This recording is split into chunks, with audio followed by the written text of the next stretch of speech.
نرسنگے کی آواز کے ساتھ اس کی حمد کرو، بربط اور ستار پر اس کی حمد کرو، دف بجاتے اور ناچتے ہوئے اس کی حمد کرو، تاردار سازوں اور بانسلی کے ساتھ اس کی حمد کرو، بلند آواز جھانج کے ساتھ اس کی حمد کرو، زور سے جھنجھناتی جھانج کے ساتھ اس کی حمد کرو۔ کلام مقدس پرانے عہد نامہ میں سے زبور کی کتاب، اس کا باب نمبر 150 اور آخری باب۔ خداوند کی حمد کرو، خداوند کی حمد کرو، تم خدا کے مقدس میں اس کی حمد کرو، اس کی قدرت کے فلک پر اس کی حمد کرو، اس کی قدرت کے کاموں کے سبب سے اس کی حمد کرو، اس کی بڑی عظمت کے مطابق اس کی حمد کرو، نرسنگے کی آواز کے ساتھ اس کی حمد کرو، بربط اور ستار پر اس کی حمد کرو، دف بجاتے اور ناچتے ہوئے اس کی حمد کرو،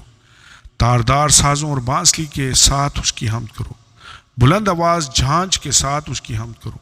زور سے جھنجھناتی جھانج کے ساتھ اس کی حمد کرو۔ ہر متنفس خداوند کی حمد کرے،